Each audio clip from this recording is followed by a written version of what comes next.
our Treasury Secretary, Janet Yellen. Secretary Yellen, it's a privilege to have you join us.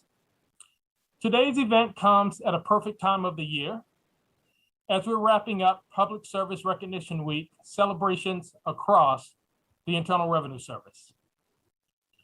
The outstanding public servants we're honoring reflect the entire IRS workforce. Every day, our employees deliver on our mission, and we all take pride in serving taxpayers and the nation.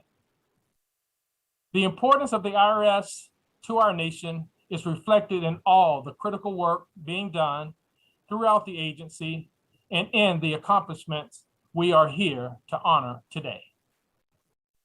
And now, please rise for our national anthem, sung by Chief Counsel's Bridget Tumble.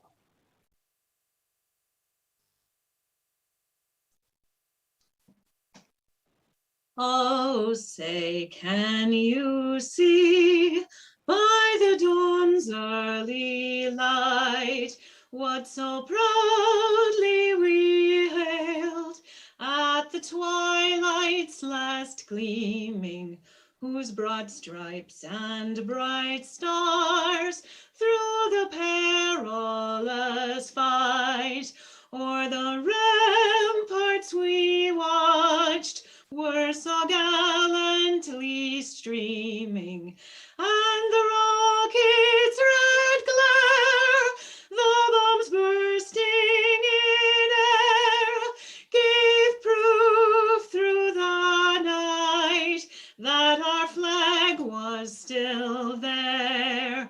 Oh, say does that star-spangled banner yet wave o'er the land of the free and the home of the brave?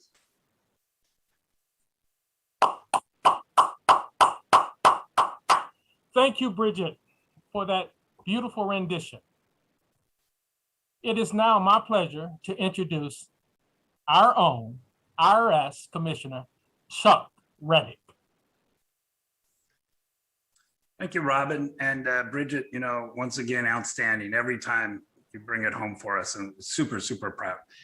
It's my honor to introduce Marina Rivera, who will introduce Secretary Yellen. Marina has been an employee with the IRS for more than 15 years, having started out as a high school intern. And I ask that you not do the math, but that, we're very proud, like many others, that she started very young in her career and stays with us and is a critical component for us leading the small business digital innovation roadmap. Marina lives in Colorado Springs, and as a proud Army father, Marina, I want to express my tribute to you as a proud Army wife and as the mom to two daughters, ages 7 and 3. And with that, I'll turn it over to Marina. Thank you, Commissioner. Thank you. We're honored to have Treasury Secretary Janet Yellen participating in the award ceremony today. It's now my privilege to introduce her. Janet Yellen was sworn in as the 78th Secretary of the Treasury on January 26, 2021. An economist by training, she took office after almost 50 years in academia and public service. Secretary Yellen is the first person in American history to have left the White House Council of Economic Advisors, the Federal Reserve, and the Treasury Department. Secretary Yellen was born in Bay Ridge, Brooklyn. She graduated from Brown University and later earned a PhD at Yale. She was an assistant professor at Harvard until 1976, when she began working at the Federal Reserve Board. It was in the Fed's cafeteria that she met a fellow economist named George Akerlof. They married later that year and had a son, Robert, who was now an economics professor. In 1980, Secretary Yellen joined the faculty of the University of California at Berkeley. During her time in academia, Secretary Yellen's scholarship focused on a range of issues pertaining to labor and macroeconomics. Her many distinguished achievements in academia and in public service have earned her numerous awards and honorary doctorates, and she has served on several advisory boards during her career. In nominating her to be Treasury Secretary, President Biden said she has spent her career focused on unemployment and the dignity of work. She understands what it means to people in their communities when they have good, decent jobs. With that, I'll turn it over to Treasury Secretary Janet Yellen. And thank you so much, Marina, for those kind words. Lovely introduction. And congratulations to you and to all of the award winners we're honoring today. I'm here today first and foremost to say thank you. One day, somebody will write a book on the pandemic and how the American economy bounced back. If that book is at all accurate, it will include a big chapter on the IRS, somewhere in the middle. A lot of ink has been spilled about how the American Rescue Plan and the various other relief packages were designed and how they became law. And every week, more and more data is released showing the result. We're witnessing a rapid economic recovery, and the ARP, many economists contend, is an important reason why, particularly the law's provision for economic impact payments, or what some call the $1,400 stimulus checks. But how did those payments actually get into people's pockets?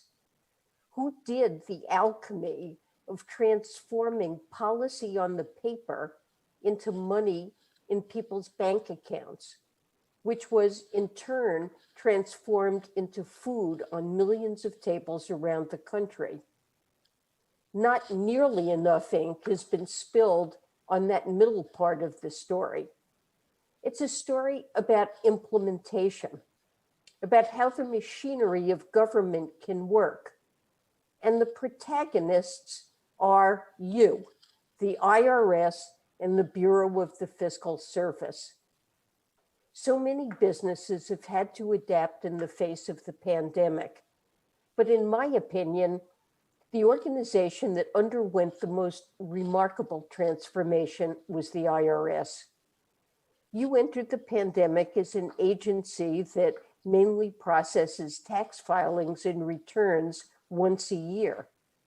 And somehow you managed to marshal your forces to disperse more than 460 million payments, totaling nearly $800 billion across 3 separate tranches.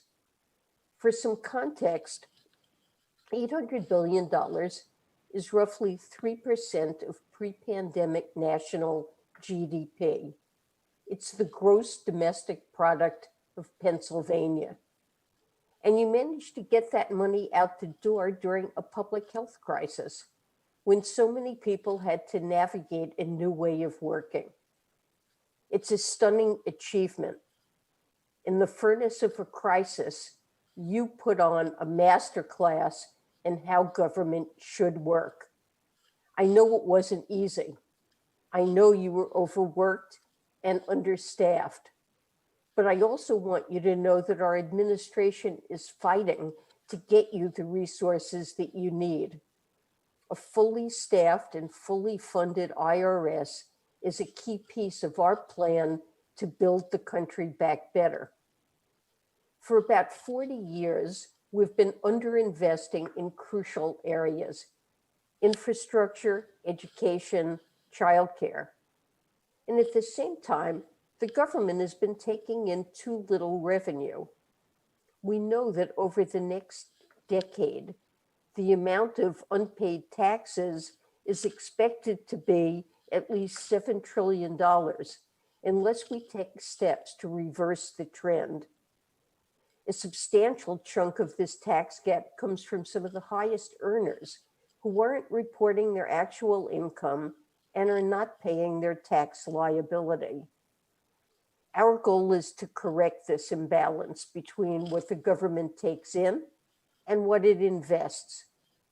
And one of the ways we can do that is by giving you the tools to strengthen compliance.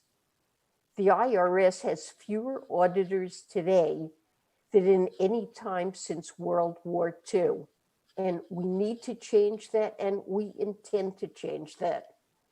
The plan that the president announced last week includes a significant investment in the IRS, so you can be sure the tax code is administered equitably and to fight evasion. So let me close by saying thank you once again. Over the past year, you have shown through tireless effort that the IRS and the Bureau of Fiscal Service are among the effective, hardworking agencies in your government. I am truly proud to be your colleague, and I'm very glad that we're going to be working closely together to build a better, stronger economy for future generations. Thank you again. Thank you, Secretary Yellen. We are extremely pleased to be on this journey with you and look forward to having a long and fruitful relationship on behalf of every Treasury employee, every IRS employee, and every American, and certainly with respect to our country in general. So we really appreciate your kind words and your thoughts and recognition of our people during these most difficult times. Thank you so much, Jeff. This concludes the public-facing portion of our broadcast. IRS attendees, please stay online as we transition to our internal awards recognition, and we will pause briefly.